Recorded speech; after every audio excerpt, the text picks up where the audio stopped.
नमस्कार, मैं अश्विनी। हाल में केंद्र सरकार ने कई योजनाओं के लिए सामाजिक आर्थिक सर्वेक्षण को ही गरीबी का आधार माना था। ऐसे हालात में सरकारी योजनाओं में सर्वे के मुताबिक ही गरीबी वाली स्कीम्स का फायदा मिल पाएगा। पर ऐसे में सवाल पुराने सर्वे वाले बीपीएल परिवारों का भी होगा क्या? सरकार के लिए पुराने बीपीएल कार्ड की मान्यता जारी रहेगी? ऐसा सवाल इसलिए है क्योंकि नए कार्ड बनाने का काम राज्य मोदी सरकार के राज में कब से शुरू नहीं हुआ। आखिर सरकार की नज़र में गरीब कौन है? आज की बहस में कुछ सवालों पर बात करना चाहेंगे। मसलन, क्या सामाजिक आर्थिक सर्वे में गरीब का सही से आकलन हुआ है? क्या बीपीएल सर्वे के आंकड़े अब महत्व खो चुके हैं? क्या सरकारें अब भी गरीबी का सही से आकलन नहीं कर पाई, या फिर सामाजिक आर्थिक सर्वे के लाभार्थियों का सही से चयन नहीं हो पाया, या फिर हो पाया? क्या सभी सरकारी योजनाओं में लाभार्थियों का चयन सामाजिक आर्थिक सर्वे के आधार पर ही होना चाहिए? देखते रहिए, बिग फाइट लाइव जारी है।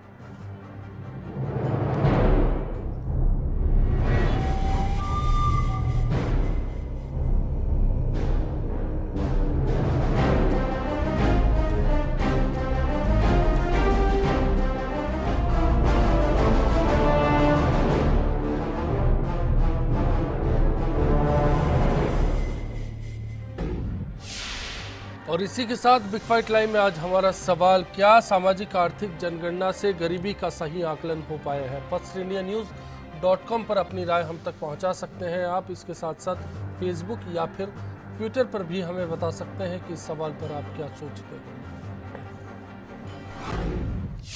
चर्चा के लिए बीजेपी से शंकर अग्रवाल जी हमारे साथ स्टूडियो में जुड़ चुके हैं। कांग्रेस से सुनील शर्मा जी हमारे साथ हैं। पूर्व प्रशासनिक अधिकारी राजेंद्र भानावत जी हमारे साथ मौजूद हैं। सामाजिक कार्यकर्ता कमल टांक साहब हमारे साथ हैं। विश्लेषक मानचंद खंडेला जी बातचीत में हमारे बीच मौजूद हैं। कमल टांक साहब, सबसे पहले आपके पास आना चाहूँगा।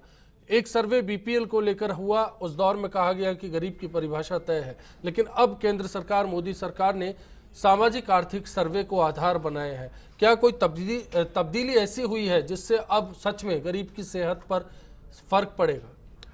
देखिए, सर्वे का जो ऑब्जेक्ट होता है वो ये है कि हम सही पात्र लोगों को एक कैटेगरी वाइज कर सकें, और इसी को सोच के सर्वे किया जाता है। जब बीपीएल भी बना तो वो इसी आधार पे बना कि ये वो लोग हैं जो कि बहुत ही गरीब हैं और इनको सारी योजनाओं के लाभ मिलने चाहिए जो कि एक मतलब गरीबी रेखा से नीचे जीने वाले व्यक्ति को चाहिए।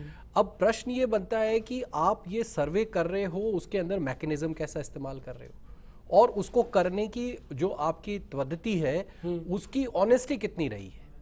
क्योंकि ये सर्वे हो चाहे बीपीएल के सर्वे हो, ये हमेशा आ रहा है कि बीपीएल के सर्वे में आपको 70-80% ऐसा मिल रहा है कि उसके अंदर अपात्र लोग ज़्यादा हैं, और आप बाहर जाके देखेंगे तो पात्र लोग बहुत बचे हुए रह गए हैं। तो ये सर्वे में जो संख्या बढ़ी है, ये तो बहुत अच्छा, मतलब एक तरीके से कह सकते हैं कि तथ्य है, क्योंकि इसमें वो वाली बात नहीं आई कि हमें सिर्फ इतने लोगों को लेना है। गरीबी का सही आकलन आप मानते हैं कि एक हद तक सर, क्योंकि इसके अब दूसरी टेक्निकलिटी पे जाना पड़ेगा कि ये सर्वे जब भी हुए थे, हमारे पास भी आए थे सर्वे करने वाले हमारे परिवार में, तो परिवार वालों से उन्होंने पूछा कि आपकी क्या है, क्या करते हैं। जो परिवार वालों ने बताया वो उन्होंने लिख लिया। अब इसको क्रॉस चेक कौन करेगा कि मेरे पास जमीन है या नहीं है, जिस मकान में मैं रह रहा हूं वो मेरा है या नहीं है। अगर मान लीजिए मैंने इसे झूठ बताया है और जिन्होंने इसको गलत बताया है, तो वो मेरा आकलन गलत पहुंच जाएगा। तो इसको जब तक आप इसके आगे बढ़कर इसकी क्रॉस चेकिंग नहीं करेंगे, तब तक ये नहीं कह सकते कि ये ऑथेंटिक डाटा हो गया है। तो ये जो क्रॉस चेकिंग की व्यवस्था है कि एक अगर मैं इसको इस पूरे सर्वे को सरकारी योजनाओं के संदर्भ में भी जोड़कर देखना चाहूं, क्योंकि केंद्र सरकार कहती है चाहे प्रधानमंत्री आवास योजना हो, शिक्षा कौशल विकास से जुड़ी योजनाएं हो, या फिर मनरेगा हो, यहाँ व्यक्तिगत काम इसी सर्वे के आधार पर मिलेंगे। अभी आपके पास मान लीजिए कोई आंकड़ा है या कोई जो आपने पद्धति जो भी अपनाई है गलत सही, उससे जो आपके पास डेटा निकला है आप उसी को आधार बना के देंगे, जैसा कि अभी बीपीएल में हो रहा था। सब कहते हैं कि बीपीएल के जो सेंसस है उसके अकॉर्डिंग सारे मतलब लोग जो हैं उसमें अपात्र ज्यादा हैं, फिर भी सारी योजनाएं बीपीएल को ही फायदा पहुंचा रही थी। मतलब बीपीएल के नाम से जो बीपीएल में जो जिनका नाम है उन्हीं को मिलेगी, चाहे वो उसका पात्र हो या ना हो। तो सरकारों के पास तो वो एक आंकड़ा ही होगा जिस आधार पर वो देंगे। कोई भी हो, मतलब सरकार क्या, कोई भी इंस्टीट्यूशन हो, अगर उसे किसी को लाभ पहुंचाना है, और जो हमारे संविधान में भी एक व्यवस्था की गई है कि हम जब आरक्षण भी करते हैं तो हम ये कहते हैं कि भाई जो छूट गया है उसको पहले आगे लाया जाए, इसलिए आरक्षण नहीं, उसको बराबरी के लेवल पे लाया जाए। तो जो गरीब है, जो अंत गरीब है, उसको उसका लाभ पहले दिया जाए, इसीलिए ये किया जाता है। सुनील शर्मा जी, अब अगर मान लीजिए वहां पहुंच ही नहीं पा रहे हो आप, तो ये आपके चलिए मैं आऊंगा आपके पास, फिर से आऊंगा। गरीबी नापने का जो नया पैमाना केंद्र सरकार का है, उस पर आपका कमेंट जानना चाहूंगा। देखिए, कमल ने बहुत अच्छी बातें कही और इसमें कोई संदेह नहीं है कि जब भी आप कोई भी सर्वे कर रहे हैं या कोई भी आप, तो बेसिक बात है कि उसके पैरामीटर्स क्या थे और उसको कितनी ऑनेस्टी से किया गया, इसी के ऊपर सर्वे डिपेंड करता है। अब रही बात गरीबी की, तो देखिए दो शब्द आपको समझने पड़ेंगे, एक पुअर, एक वल्नरेबल। अब पुअर का मतलब आप गरीब है, बट बात है गरीब से मतलब नहीं, इस पूरे देश की 2/3 आबादी ऐसी है जिनको आप गरीबी तो नहीं कर सकते, मगर वो सच्ची बात है कि बिल्कुल एक वर्ज के ऊपर है। आप स्टेटिकली केवल एक आंकड़ों के गिमिक के थ्रू आप गरीबी के उस पैरामीटर से तो उन्हें बाहर निकाल देते हैं, बट सच्ची बात तो ये है कि उनमें वो लोग वो हैं जिनको आप आपकी इन परिभाषाओं के अंदर के जाल के अंदर तो बेचारे गरीब नहीं है, मगर वस्तुतः वो वास्तव में गरीब ही हैं। आप इंटरनेशनल पैरामीटर्स की बात करें, आप ह्यूमन इंडेक्स की बात करें, ह्यूमन डेवलपमेंट इंडेक्स की बात, तो ये जो वल्नरेबल लोग हैं, सच्ची बात तो ये है कि गरीबी का जब तक आप स्पान और फोकस उसमें गरीब और पुअर, वल्नरेबल मतलब है कि वो आपके टेक्निकली तो गरीब आपने निकाल दिया, भाई आप गरीब नहीं है, मगर सच्ची बात तो ये है कि वो ऑलमोस्ट उसी सिचुएशन के अंदर है वो। तो जब तक आप इस पूरे को, और ये दोनों जब हिस्सा आप जोड़ लेते हैं, पुअर एंड वल्नरेबल, तो आबादी का लगभग 2/3 हिस्सा इस पैरामीटर के अंदर आ जाता है, जो वास्तव में गवर्नमेंट स्कीम्स के लिए डिजर्व भी करते हैं, और गवर्नमेंट की स्कीम उन्हीं को देखते हुए बनाई भी जानी चाहिए। अगर सच्ची बात तो है कि अभी केवल 1/3 लोग ही ऐसे हैं पूरे देश के अंदर, केवल 1/3 लोग ही जो कि सोशल सिक्योरिटीज के बिना भी एक अच्छा जीवन गुजार सकते हैं। अदरवाइज तो आपको जब भी अपने को सोशल सिक्योरिटी स्कीम्स बनानी है, आपको उन 2/3 यानी पुअर और वल्नरेबल दोनों को आपको पैरामीटर में आपको लाना पड़ेगा। अदरवाइज तो आपको बता देता हूं, जिस इंक्लूसिव ग्रोथ की हम बात करते हैं, जिस समावेशी विकास की बात करते हैं, वो विकास बेमानी है, वो इररिलेवेंट है।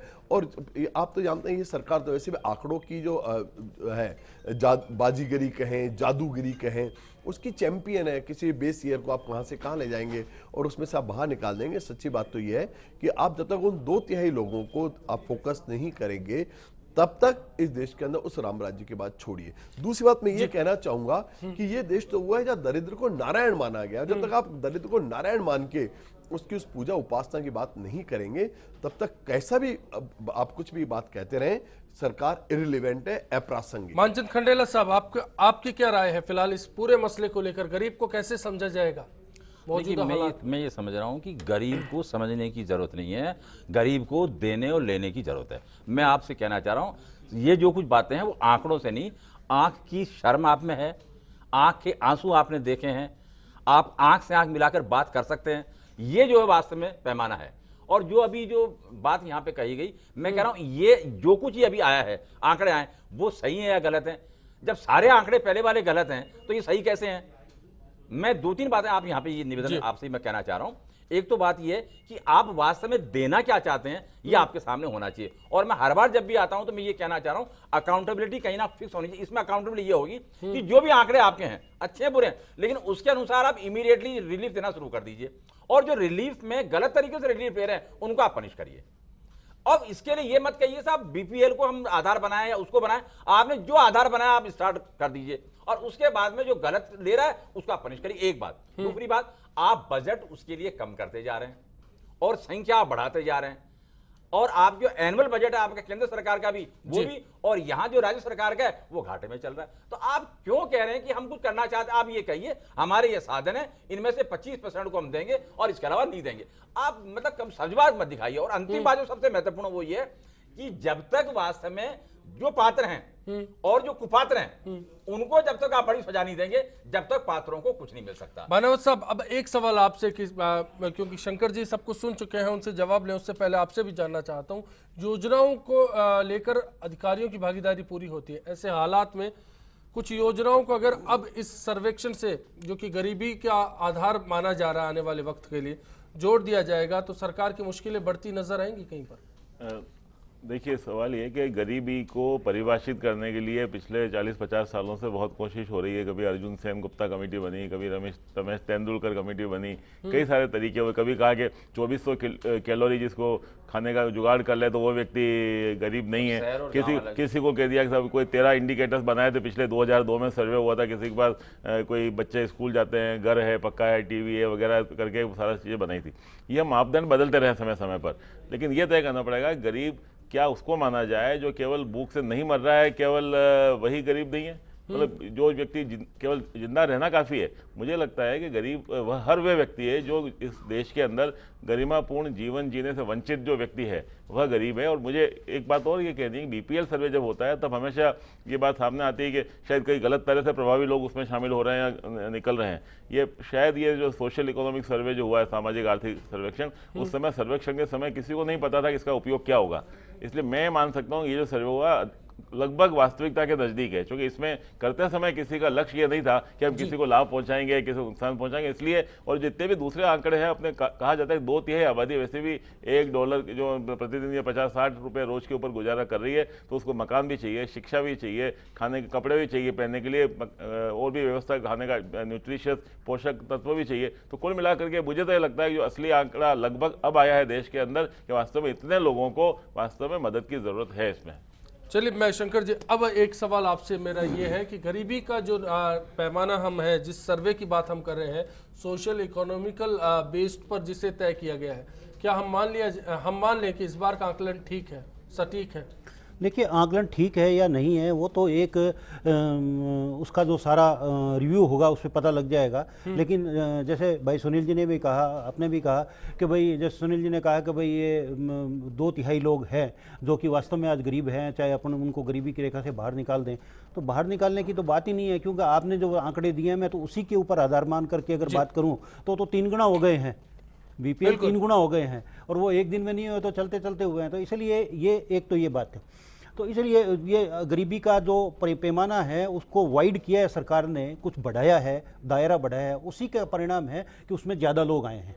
तो इसलिए ज्यादा लोग आए हैं, तो सरकार का लेकिन सवाल ये है कि अब इससे कैसे इम्पैक्ट आएंगे? मैं सुनील जी को कुछ कहना चाह रहा हूं, पूरी बात करेंगे। जी जी हाँ। दूसरा मेरा ये कहना है कि अपन राजस्थान में बैठे हैं इसलिए अपन राजस्थान की बात कर रहे हैं, पर ये जो गरीबी का पैमाना जो बढ़ाया है और उसके कारण से जो राज्य सरकारों पर बोझ आएगा, वो तो पूरे देश की और पूरे सभी स्टेटों की समस्याएं हैं कि उसके अंदर बोझ आएगा। एक आध स्टेट ऐसा हो सकता है जिनके पास फंड्स बहुत सरप्लस हो, बाकी तो 6 पे कमीशन और 7 पे कमीशन की और ये सारी बातें होने के बाद में राज्य सरकारों के पास में जो एक लिमिटेड फंड है उसी के आधार पर चलता है, चाहे पहले की सरकारें रही हो चाहे आज की सरकार हो। इस पर भी मैं बात कर लूंगा कि उसको किस तरह से इंप्लीमेंट किया जाएगा। उससे पहले सुनील जी कुछ कहना चाह रहे थे? नहीं, मैं क्या इतनी सी बात कहना चाह रहा हूं कि आप उसका स्पान बढ़ा रहे हैं, इतने लोग हैं, बट फंड अलोकेशन पीछे भी 22 लाख परिवार से कभी राजस्थान में 61 लाख हो चुके हैं। हम लोग बैठ के बात कर चुके हैं कि सोशल सिक्योरिटीज के ऊपर गवर्नमेंट की जो कटिंग है, स्लैश डाउन है, जो बजट कम किया है, वो 40 से लेकर 70% तक कम के हम इसके ऊपर डिबेट, बहुत अच्छी लंबी चौड़ी डिबेट कर चुके हैं कि चाहे नरेगा हो, चाहे वो आपकी प्रधानमंत्री पेयजल योजना हो, चाहे सड़क योजना हो, चाहे आवास योजना हो, आपने कहीं कहीं तो 10-12% ही रह गया है। यानी पहले अगर 100 रुपया खर्च किया जा रहा था गरीब के मत के ऊपर, तो अब क्या 10% आप खर्च कर रहे हैं। तो प्रश्न है कि आप बजट आप उसका मिनिमाइज कर देंगे, आप 10% श्रिंक कर दिया आपने, 90% आपने हटा दिया, 10% रख दिया है। तो आप केवल गरीब की बात करना चाहते हैं, सब जवाब दिखा रहे हैं। चलिए इस पहलू को लेकर आऊंगा, साथ में मैं बीपीएल की भी बात करना चाहूंगा कि जो 22 लाख बीपीएल परिवार है। अच्छे जिनका जो जुमला था कि आप उसी का एक्सपेंशन करें, आप बजट को ला नहीं रहे। शंकर जी से वापसी करेंगे, ब्रेक का वक्त है, तुरंत लौट रहे हैं बिग फाइट लाइव। धरातल पे किसी भी तरह से गरीबों को सहायता नहीं मिल रही है। आए दिन जो है राशन की दुकानों पे राशन का बिल्कुल बंद सा हो गया राशन, और राशन पे कोई तरह का नहीं मिल रहा है। बीपीएल तो छोड़ के एपीएल वालों को भी नहीं मिल रहा है, और गरीबी की हालत खराब है। जिस तरह से ये सरकार आंकड़े पेश कर रही है, सिर्फ और सिर्फ वो एक आंकड़ों में सीमित है, इसमें भौतिक सत्यापन में इनका कुछ नहीं है।